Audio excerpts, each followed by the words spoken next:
우리 1교시에는 사회복지 기관에 대해서 학습을 했는데 2교시는 우리 레포트 관련돼서 사회복지 쟁송 사례에 대한 설명을 좀 드리고자 합니다. 레포트는 분량은 제한이 없고 여러분들이 원하시는 분량 작성을 하시면 되는데, 다만 지금 이야기하는 세 가지 제가 공지에도 올렸는데 쟁송 사례, 법적 다툼이죠. 쟁송 사례를 찾으셔서 그 쟁송의 내용, 그러니까 어떤 다툼인지에 대한 내용, 소송에 대한 내용이죠. 내용과 그리고 판결, 결과에 대한 부분, 그리고 마지막으로 본인의 생각, 느낀 점, 이렇게 세 가지만 들어가면은 전체 분량은 상관이 없고 목차를 어떻게 나누시든 여러분 자유롭게 작성을 하셔서 제출을 하시면 됩니다.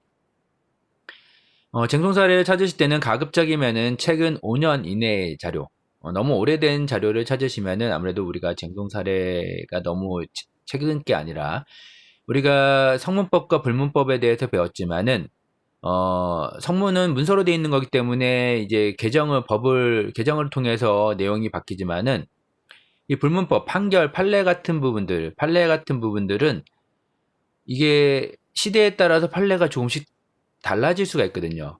그렇기 때문에 너무 오래된 판결문을 우리가 참고하고 보기에는 조금 시대가 변할 수 있다라는 것들을 감안했을 때, 가급적이면은 최근 5년 이내에 판결이 난 그런 쟁송 사례들을 찾기를 권해드리며, 이게 없어서 본인이 너무 옛날 거 찾았다라고 하면은 그럴 수 있긴 하겠지만은 점수에 있어서는 감점이 될 수 있다라는 거. 또 이런 쟁송 사례를 찾을 수 있는 방법은 인터넷이나 법원 홈페이지, 그러니까 인터넷상에서, 아니면 국회 도서관 같은 데서 관련 논문이라든가 저자 책들 같은 거, 저서들, 그러니까 저서죠. 저서 책 같은 것들, 아니면은 작성된 저서 같은 것들, 논문 같은 것들, 이런 거 위주로 검색을 하셔도 충분히 찾으실 수가 있고, 또한 우리가 법제론, 우리 교재는 좀 책이 얇다 보니까 뒤에 나와 있지 않은데, 사회복지 법제론에서도 페이지가 두꺼운, 그러니까 책이 두꺼운 책들은 뒤에 쟁송 사례가 사례로 실려 있는 책들도 꽤 있습니다. 학교에 가실 일이 있다라고 하면은 도서관에서 대여를 하셔서 우리가 참고하실 수 있는 방법들도 있고요. 이 법적 다툼에 대한 부분들은 여러분들 사회복지 관련된 어느 분야든 상관은 없습니다. 환경이든 인권이든 여성, 노인, 장애인 어느 분야든 상관이 없고, 여러분이 관심 있는 분야에 대한 법적 다툼을 여러분 찾으시면 되고, 아주 옛날의 쟁송 사례를 몇 가지 예로 들어 드리면은, 노인들이 국민연금을 처음에 만들 때, 이 가입 기간에 대한 부분들 때문에 연령을 제한을 해서 노인들은 이제 제외를 시켰죠. 그리고 가입 기간 최소 10년 이상이어야 되니까 뭐 55세 이상 되는 노인들이 아닌 고령자라고 해도 가입에 대한 제한들이 있을 수밖에 없었겠죠. 그래서 이런 부분들 때문에 노인들이 국민연금에 우리도 가입하게 해달라고 했을 때 소송을 낸 부분들도 있었어요. 물론 기각됐지만은, 이런 것들이 이제 우리가 이야기하는 사회복지 쟁송 사례인 거고, 예를 들면 또 하나, 안마 시술사에 대한 부분들 때문에 일반 시민단체에서 일반인들의 우리가 직업 선택의 자유에 대한 부분들을 침해한다. 그렇죠. 침해한다라고 얘기해가지고 그런 부분들 때문에 소송을 건 적이 있었어요. 근데 시각장애인들이 반대로 그럼 우리의 생존권을 보장해라, 이렇게 또 반대로 소송을 거는 이런 상황들도 발생을 했었습니다. 이게 이제 다 쟁송 사례에 대한 예시인 거죠.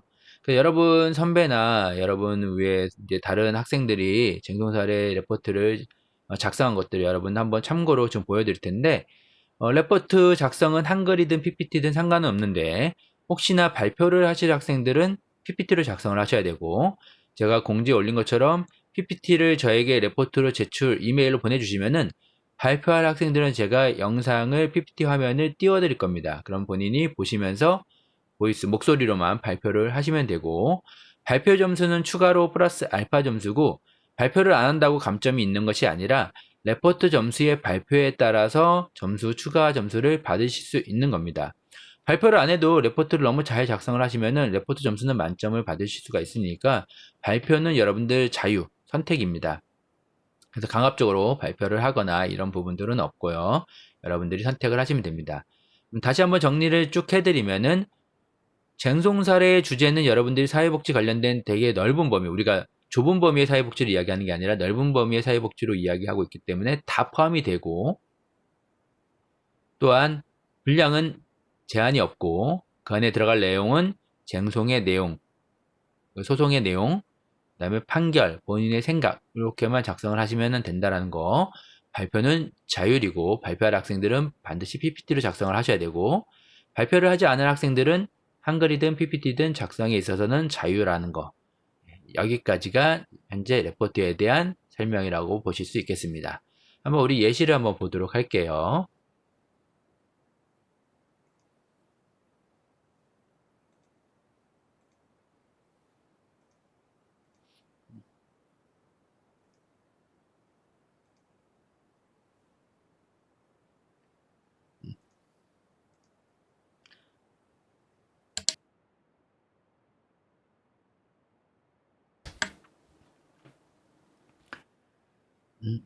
이 학생은 판치사항 사건 개요, 원고, 피고 입장에 관하여 결론, 나의 생각.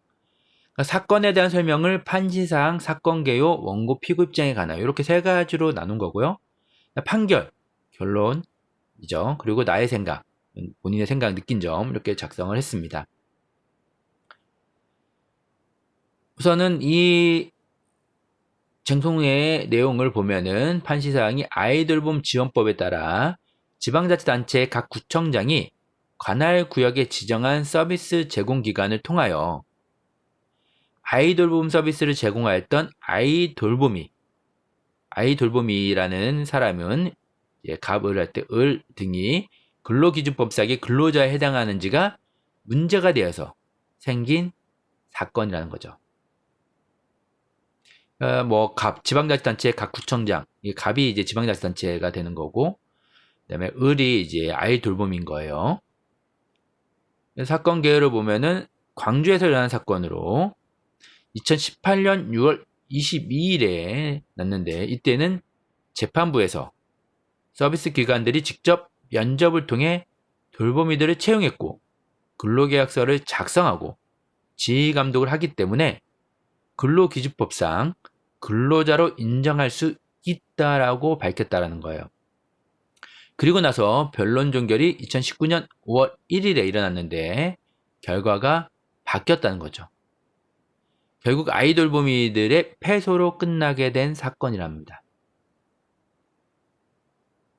입장 차이를 보면은 아이돌봄이 사업은 국가와 지방자치단체가 가정의 아이돌봄을 지원하는 것을 주된 목적으로 하는 것으로 서비스 제공기관을 통하여 아이돌봄 서비스를 제공하는 사람을 아이돌봄이라고 칭한다고 이제 법적으로 나와 있다는 거죠. 아이돌봄 지원법에. 그래서 여성가족부령으로 실시를 하고 있고 관할 구역에 지정한 서비스 기관이 있다라는 거예요. 이게 이제 아이돌봄이 사업에 대한 설명이에요. 그냥 기본적으로 이거를 판결하기 위해서는 아이돌봄이가 무엇인지 알아야 될 거 아니에요.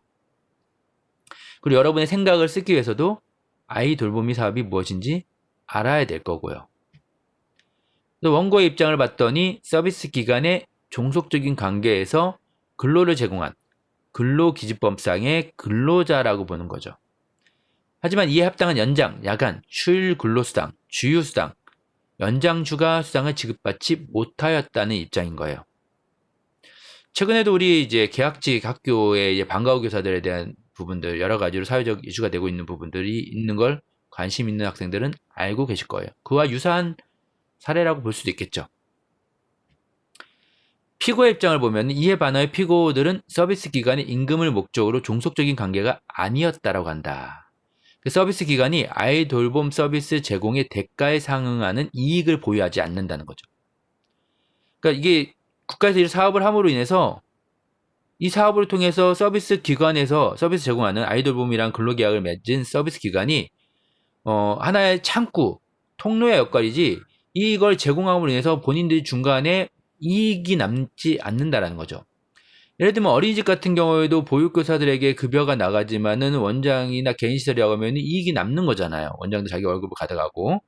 그런데 아이돌봄이를 채용한 이 서비스 기관은 그러한 이익이 없다라는 거예요. 지금 피고 입장에서는. 그래서 원고의 입장과 피고의 입장을 정리를 해보면 쟁점은 원고는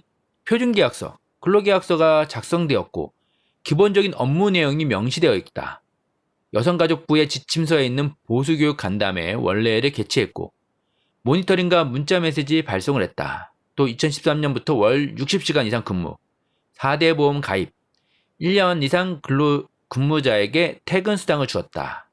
또 아이 돌보미의 수당은 근로소득세를 원천 징수한다. 원천 징수한다는 것 자체가 근로소득세를 원천 징수하는 거니까 근로자라는 거죠.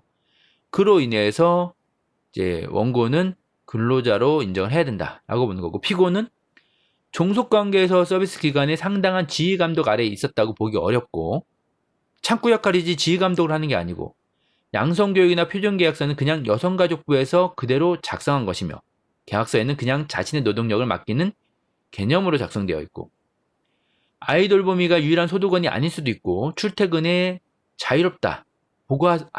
출퇴근이 자유롭고 보고하지 않아도 된다는 거고, 또 2013년부터 달라진 것은 서비스 기관과 아이 돌보미 간의 합의가 아닌 여성가족부 지침으로 처우 개선을 시혜적인 것으로 봤다라는 거죠. 그로 인한 판결은 원고들을 비롯한 아이돌 무빙과 서비스 기관의 임금을 목적으로 종속적인 관계에서 근로를 제공하였다고 볼 수 없으므로 원고들을 비롯한 아이돌 범위는 근로기준법상의 근로자에 해당하지 아니하고, 설령 근로기준법상의 근로자에 해당한다고 하더라도 서비스 기관의 운영 권한만을 위탁받은 것에 불과하여 원고들과 사이의 근로계약상 권리 의무가 피고들에게 귀속된다고 보기 어렵다라는 거예요. 그러니까 이게 사실 여성가족부를 상대로 또 하는 부분은 또 다른 얘기고, 여기서는 지자체는 이제 창구 역할을 했으니까 피고들에게 이게 귀속된다고, 지자체들 이게 관리 기관들에게 귀속된다라고, 책임을 귀속된다라고 보기가 어렵다는 거죠. 그래서 이를 전제로 한 원고들이 이 사건 청구는 모두 이유 없어 기각하였다라고 하며, 제1심 판결은 이와 결론이 일부 달라 부당하므로 피고들의 항소를 받아들여 제1심 판결 중 원고 40, 원고 53, 원고 110을 제외한 나머지 원고들에 대한 피고들 패소 부분을 취소하고, 그 취소 부분에 해당하는 원고들의 청구를 모두 기각하며 원고들의 항소는 이유 없어 이를 모두 기각하기로 하여 주문과 같이 판결한다. 그러니까 항소가 다 기각된 거죠. 그리고 1심에서 판결한 것들도 다 기각하는 거고요. 그러니까 이게 대상이 어떻게 보면 좀 잘못되지 않았나, 바뀐 게 아닌가. 그러니까 이게 지자체는 창구 역할이다 보니까, 또 예를 들어서 여성가족부 아까 이야기한 것처럼 상대로 판결을, 소송을 건다면 그거에 대한 판결은 또 같이 나온다라고 장담할 수는 없는 거죠. 여기서는 운영 권한만을 위탁받았다라고 되고, 그럼 최종적인 권한, 책임은 누가 졌느냐? 뭐 여성가족부일 수도 있고, 제가 아직 자세한 내용을 안 봐서 뭐 정확하게 이야기할 수 없지만은, 이거는 이 부분에 대한 판결이지 다른 것까지 우리가 다 연장선상에서 이어서 생각할 수는 없다라는 거예요. 판결이라는 게 그래요. 소송을 건 내용에 관해서만 판결을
지금 이 사례 같은 경우에는 사례 속에 사건 경위, 판례, 느낀 점 등으로 총 4가지로 이렇게 되어 있는데, 목차가. 여러분, 목차는 제가 자유롭게 하셔도 된다고 했죠. 이 쟁송 사례에 대한 내용과, 그 다음에 결과, 판결, 느낀 점, 이렇게만 들어가면 되기 때문에 여러분 자유롭게 작성을 하시면 되고요. 목차가 뭐 3개든 4개든 5개든 상관은 없습니다. 이 쟁송 사례의 내용을 보면은 원고가 4인 가족 중 아버지고 남편, 아내, 아들 1, 2와 같이 사는 거고, 피고는 서울특별시 중랑구청장이에요. 갑은 아들 을과 함께 거주하고 있는데 관할 구청장이 을을 근로능력 있는 수급자에 해당한다고 보아 자활 사업에 참가할 것을 조건으로 생계급여를 지급받는 사람으로 결정하여 통지하였으나 아들 을이 자활 사업 참여 조건을 이행하지 않았다라는 거죠. 그래서 구청에서는 조건을 불이행을 이유로 아들 A에게 추정소득을 부과하여, 네가 근로를 안 했으니까 아마 소득이 있어서 안 한 거겠지? 아니면은 일을 안 했으니까 그만큼의 소득으로 우리가 소득을 계산해서 그 부분을 빼서 줄 거야. 이런 식이 된 거죠. 추정소득 부과 처분은 법령상 근거 없이 한 것으로 위법하고 당연 무효에 해당하므로 급여 변경 통지도 당연 무효라고. 그러니까 추정소득 부과 처분이라는 거 법에 근거가 없으니까 이건 무효라고 이제 또 원고는 이야기를 하는 거죠. 그래서 원고의 주장을 보면은 추정소득 항목이 존재하지 아니함에도 추정소득을 부과하여 이 사건 개별 가구의 생계 주거급여를 대폭 삭감한 이 사건 처분은 법규 위반의 정도가 명백하므로 당연 무효에 해당한다고 보는 거예요.